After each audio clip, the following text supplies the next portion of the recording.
Assalamualaikum warahmatullahi wabarakatuh. Alhamdulillahirrabbilalamin. Kita masih diberi kesehatan oleh Allah Subhanahu wa Ta'ala, sehingga kita dapat menyelesaikan tugas proposal dalam rangka memenuhi tugas mata kuliah metodologi penelitian. Salawat beriring salam tak lupa pula kita kirimkan kepada arwah Nabi besar kita, yakni Nabi Muhammad SAW.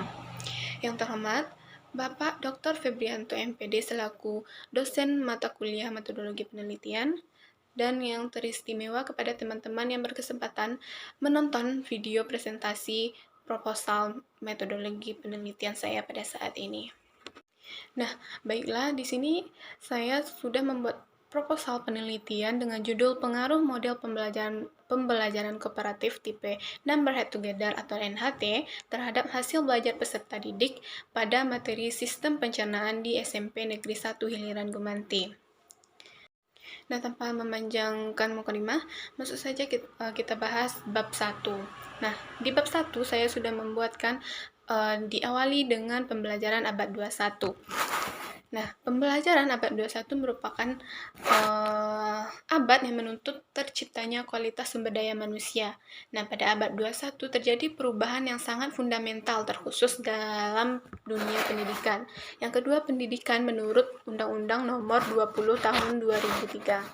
Nah, menurut Undang-Undang Nomor 20 Tahun 2003 tentang Sistem Pendidikan Nasional memiliki arti usaha sadar dan terencana untuk mewujudkan suasana belajar dan proses pembelajaran agar peserta didik secara aktif mengembangkan potensi dirinya untuk memiliki kekuatan spiritual, keagamaan, pengendalian diri, kepribadian, kecerdasan, akhlak mulia, serta keterampilan yang diperlukan dirinya, masyarakat, bangsa, dan negara. Nah, selanjutnya kurikulum 2013. Kurikulum 2013 merupakan penyempurnaan dari kurikulum-kurikulum sebelumnya. Nah, dalam pelaksanaannya, kurikulum 2013 diharapkan menghasilkan peserta didik yang berkualitas, mampu menghadapi tantangan perubahan zaman, menjadi pribadi yang berakhlak mulia, berilmu, cakap, kreatif, dan mandiri.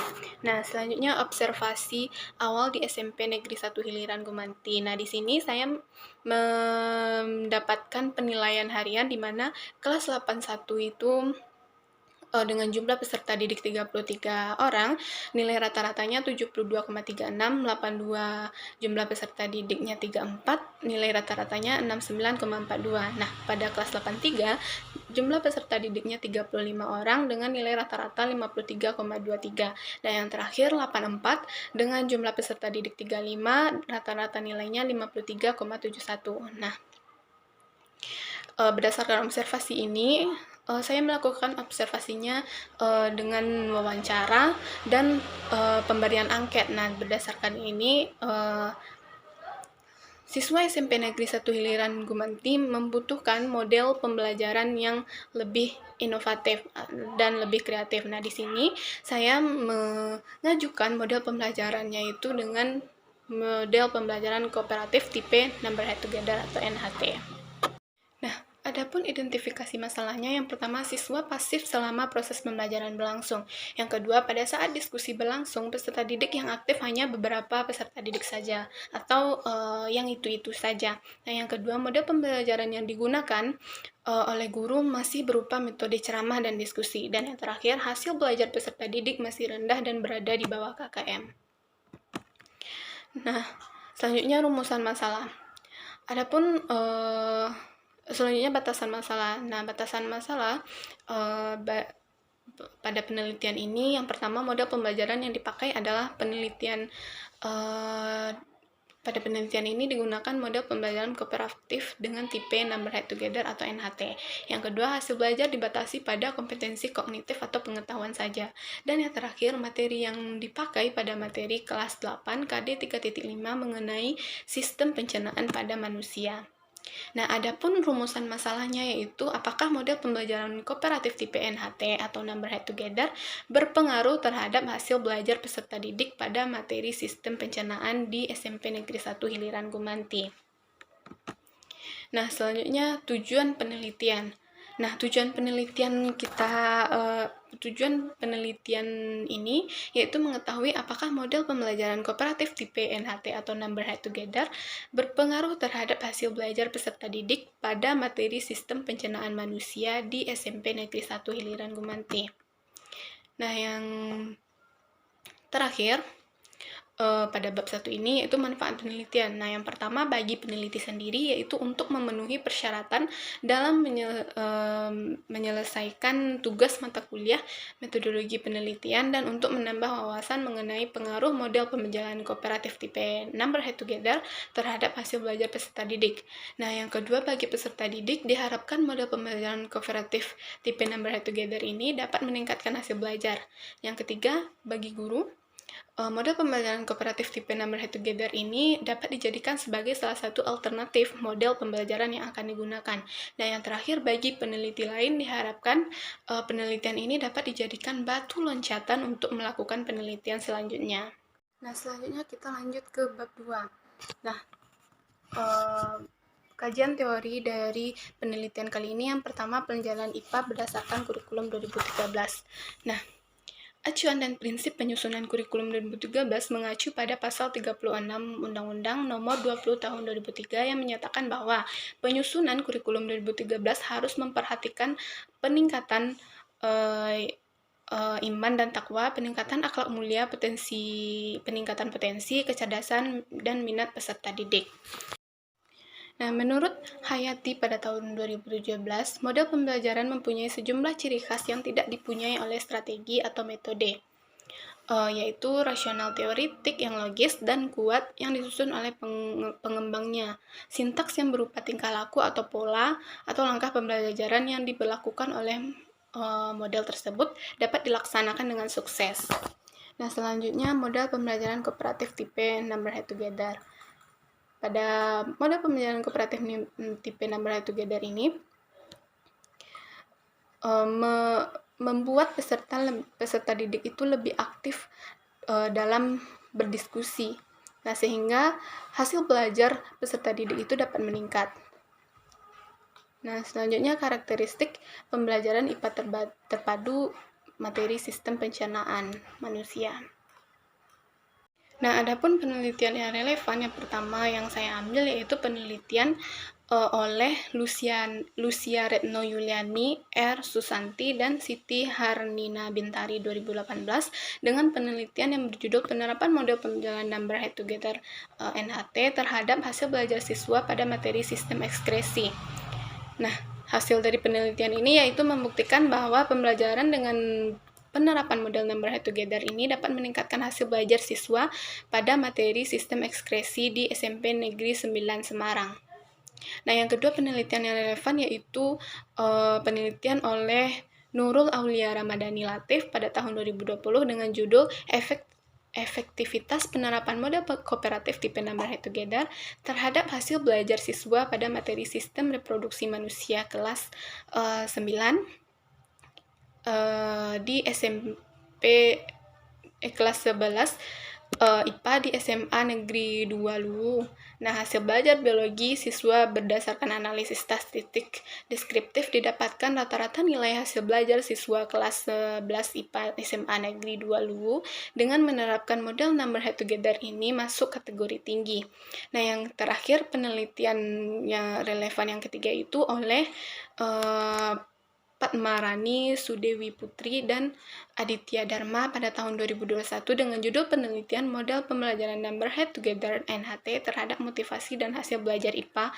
Nah, pada penelitian ini dilihat pengaruh dari penerapan model pembelajaran NHT terhadap hasil belajar kognitif siswa dan motivasi siswa itu dapat meningkat. Nah, adapun kerangka berpikirnya yaitu yang pertama pelajaran IPA di SMP Negeri 1 Hiliran Gumanti, hasil belajar peserta didik rendah, kemudian berdasarkan kajian teori tadi, model pembelajaran kooperatif tipe NHT atau Number Head Together mampu meningkatkan hasil belajar peserta didik. Selanjutnya dilakukan pretest untuk menentukan kelas eksperimen dan kelas kontrol. Selanjutnya pada kelas eksperimen diterapkan model pembelajaran kooperatif tipe NHT dan pada kelas kontrol diterapkan metode pembelajaran ceramah dan diskusi. Nah, selanjutnya diberikan post-test dan dibandingkan hasil belajarnya. Nah, maka didapatkan model pembelajaran kooperatif tipe NHT berpengaruh terhadap hasil belajar peserta didik. Nah, adapun hipotesis penelitian itu yang pertama HA terdapat pengaruh model pembelajaran kooperatif tipe Number Head Together terhadap hasil belajar peserta didik pada materi sistem pencernaan manusia di SMP Negeri 1 Hiliran Gumanti. Sedangkan H0-nya tidak terdapat pengaruh model pembelajaran kooperatif tipe Number Head Together terhadap hasil belajar peserta didik pada materi sistem pencernaan manusia di SMP Negeri 1 Hiliran Gumanti. Nah, adapun desain penelitiannya itu, penelitian ini merupakan penelitian kuasi eksperimen dengan menggunakan bentuk non-equivalent control group design. Nah, kelasnya ada dua kelas, yaitu kelas eksperimen dan kelas kontrol, sama-sama diberikan pretest dan pada kelas eksperimen diberi perlakuan, sedangkan pada kelas kontrol tidak diberi perlakuan, dan yang terakhir nanti diberi post-test. Adapun tempat dan waktu penelitiannya ini, tempat yang digunakan pada penelitian ini di SMP Negeri 1 Hiliran Gumanti, dan penelitian ini dilaksanakan pada semester ganjil tahun 2021 atau 2022. Populasi dan sampel penelitian, pada populasi dalam penelitian ini adalah seluruh siswa kelas 8 yang berada di SMP Negeri 1 Hiliran Gumanti yang terdaftar pada tahun 2021 atau 2022. Sedangkan sampel dari penelitian ini diambil dengan teknik purposive sampling. Nah, adapun variabel dan data penelitian. Nah, variabel bebas di sini peneliti mengambil variabel bebasnya yaitu model pembelajaran kooperatif tipe Number Head Together, sedangkan variabel terikatnya itu hasil belajar peserta didik. Nah, data primernya ini diambil dari data hasil belajar peserta didik yang didapatkan dari pelaksanaan pretest dan post-test tadi. Dan yang kedua, data sekunder. Data sekunder ini diambil dari nilai penugasan harian peserta didik di semester ganjil yang didapatkan dari guru mata pelajaran IPA. Adapun definisi operasionalnya, yang pertama model pembelajaran kooperatif tipe Number Head Together, dan yang kedua hasil belajar peserta didik. Dan pada tahap pelaksanaannya itu ada 3 tahap: tahap persiapan, tahap pelaksanaan, dan yang terakhir tahap penyelesaian. Untuk instrumen penelitiannya ini digunakan yaitu soal pilihan ganda untuk pretest dan post-test tadi. Nah, agar tes menjadi instrumen yang baik, maka diperlukan uji coba statistiknya terlebih dahulu, yaitu dengan validasi tes, reliabilitas, indeks kesukaran, dan daya beda. Nah, untuk teknik analisis data, yang pertama itu uji prasyarat. Nah, uji prasyarat perlu dilakukan untuk mengetahui apakah data yang dikumpulkan terdistribusi normal atau uji normalitas, dan homogen atau uji homogenitas.